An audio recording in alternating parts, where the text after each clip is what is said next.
এই জন্যই ফেরেশতারা আল্লাহকে প্রশ্ন করছিলেন, আল্লাহ এত কেন সংখ্যা বানাইলেন, দুনিয়াতে জাগা তো নিবে না?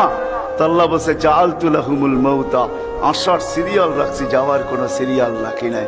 আসবে আর যাবে, জাগার অভাব হবে না। তো ফেরেশতাদের প্রশ্ন ছিল, ওরা তো মৌতের চিন্তায় দুনিয়ায় বাস করতে পারবে না, মজা পাবে না, সারাদিন স্বামীও ঝুমতে থাকবে। স্ত্রী জিজ্ঞাসা করবে, কেন ঝুমতেছ?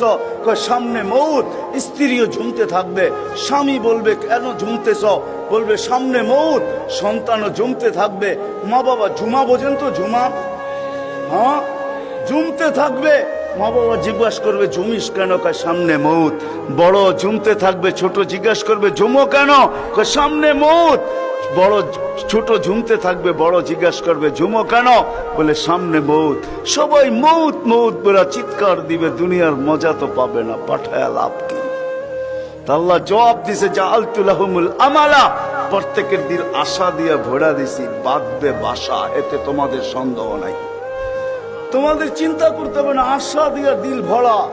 যদিও যুবক, তুমি যৌবনের আশা নিয়ে বেঁচে আসো যে আমি বৃদ্ধ পর্যন্ত পৌঁছবো, না না না না না না, বেশি দূর যেতে হবে না। মাদায়ার রাস্তা যাও, ঢাকা থেকে চিটাগাং পর্যন্ত জিজ্ঞাসা করো এই রাস্তাকে, যে এই পর্যন্ত তুমি কতজন যুবকের জান নিছ? যারা ঘোড়ার উপরে বসা ছিল, ঘোড়ার উপরে, ঘোড়া চিনো কি? ঘোড়া চিনেন? আগের জোড়ায় ঘাস খাইতো, এখনকার গোড়ায় পেট্রোল খায়, পেট্রোল। এটা গোড়াই, এটা ডিজিটাল গোড়া, আর ওটা অ্যানালগ গোড়া ছিল। ওটা গোস্ত মাংসের বানানো ঘোড়া, আর এটা লোহা লক্করের বানানো ঘোড়া। জিজ্ঞাসা করো রাস্তাকে, এই পর্যন্ত কত যুবককে তুমি ঘোড়ায় বসা অবস্থায় নিছো? সে কিন্তু ঘোড়াই বসা ছিল, ঠিক না? কি অ্যাক্সিডেন্ট হয় না? হয় না? হ্যাঁ, রাস্তাকে জিজ্ঞাসা করো, আর কতদিন নিবা, আর কতগুলা নিবা? তো রাস্তা জবাব দিবে, যতদিন থাকবো অতদিন নিতেই থাকবো, অতদিন নিতেই থাকবো। বিদা আসার সিরিয়াল আছে, যাওয়ার কোনো সিরিয়াল নাই। এই জন্যই নবীজি বড় দয়া দিয়ে আমাদেরকে বুঝাইছেন, চোখে পানি নিয়ে উম্মতকে বুঝাইছেন।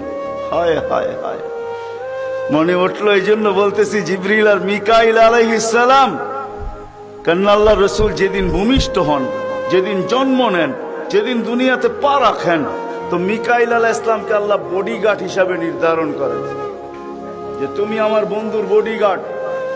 কাহিনী মনে উঠলো, এই জন্য বলতেছি, যখন হালিমা সাদিয়ার কাছে ছিল, 5-6 বছরের বাচ্চা বাহিরে শিশুদের সাথে খেলতেছিল, ইহুদিদের এক